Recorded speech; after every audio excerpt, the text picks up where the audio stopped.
There's a common psychological trait that many successful people seem to share. Bill Gates has endorsed it, and even NASA looks for it when choosing potential systems engineers.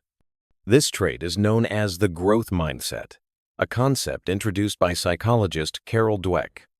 People who adopt a growth mindset believe that skills and intelligence can be developed with consistent effort. In short, they see ability as something that can be nurtured. On the opposite end is the fixed mindset, the belief that intelligence and talent are natural gifts that we're either born with or without. For people with this perspective, abilities remain unchanged throughout life. In this essay, we'll explore why the growth mindset offers a better way of thinking and how we can begin to develop it. We've already touched on what the growth mindset is, the belief that intelligence and skill can grow through effort and learning. But let's also clarify what it is not. It isn't some magical formula that will guarantee you success or transform you into the next Steve Jobs or Elon Musk overnight. Instead, it's a powerful lens through which to view challenges and opportunities, one that increases the likelihood of success. Importantly, all of us carry elements of both the growth and fixed mindsets. In some areas of life, we act with growth-oriented thinking, while in others, we fall into fixed thinking. You can imagine them like two pairs of glasses. Some people wear their growth glasses more often, while others keep the fixed glasses on. The key is to strive to put on the growth lenses as often as possible. Why does this matter? Research suggests that people who embrace the growth mindset consistently outperform those with a fixed mindset. For instance, one study showed that students with a growth mindset were 3 times more likely to rank in the top 20% on tests, while fixed mindset students were 4 times more likely to fall into the bottom 20%. Another study revealed that 7th graders who were taught growth mindset strategies managed to avoid the typical decline in grades that often happens in middle school. Growth-minded people are more resilient. They see setbacks as opportunities to learn, not as reflections of their worth. They are willing to take risks because they prioritize improvement over failure. Fixed-minded individuals, on the other hand, avoid challenges because they see ability as predetermined. To them, failure equals personal inadequacy, and they tend to internalize mistakes as permanent flaws. Those with a growth mindset, however, detach their identity from outcomes. Instead, they see themselves as works in progress, always learning and evolving. The growth mindset also aligns better with reality. Neuroscience shows that our brains are capable of learning and adapting throughout life. It seems obvious that success requires effort, persistence, and adaptability. Let's consider 2 entrepreneurs as an example. Both face the same obstacle early in their journey. The fixed-minded entrepreneur interprets the challenge as proof that she isn't cut out for entrepreneurship and quits. She assumes that those meant to succeed shouldn't face such struggles. The growth-minded entrepreneur, however, views the obstacle as part of the journey. For her, the process is the reward.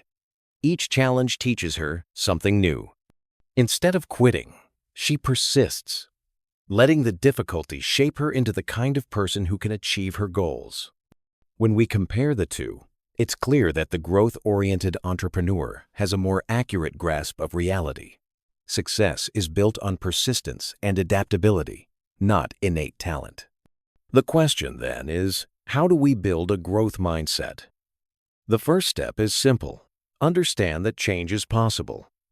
Neuroscience shows that the brain is highly adaptable. One striking example is London taxi drivers, who were found to develop more gray matter in their brains to help them navigate complex routes. The longer they had been driving, the more developed this part of the brain became. This demonstrates that experience and practice can literally rewire the brain. The second step is to focus on process over results. Carol Dweck often emphasizes the importance of praising effort and strategy rather than outcomes.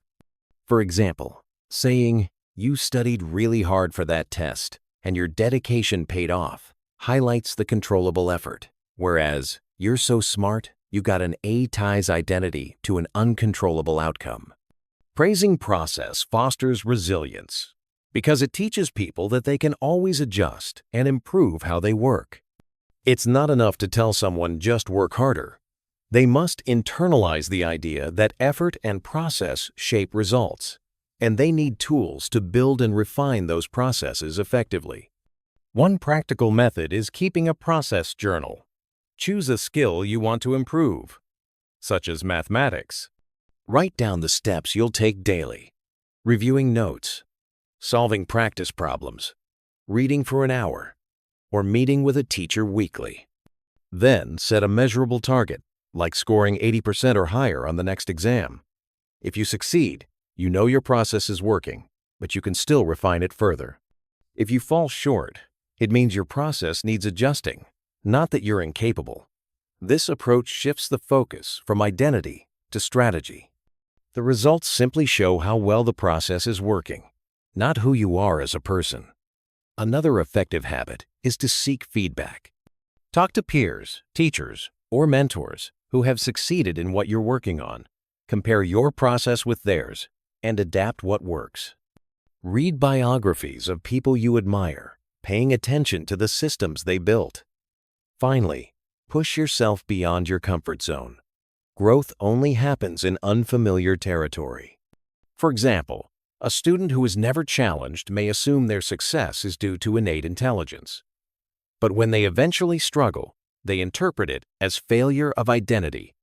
In contrast, someone who consistently takes on difficult tasks is forced to refine their process, and in doing so, naturally develops a growth mindset.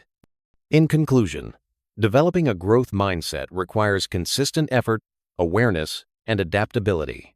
It won't always be easy, and fixed mindset triggers will always appear, but recognizing them is part of the process. As Carol Dweck reminds us, the path to a growth mindset is a lifelong journey, not a proclamation.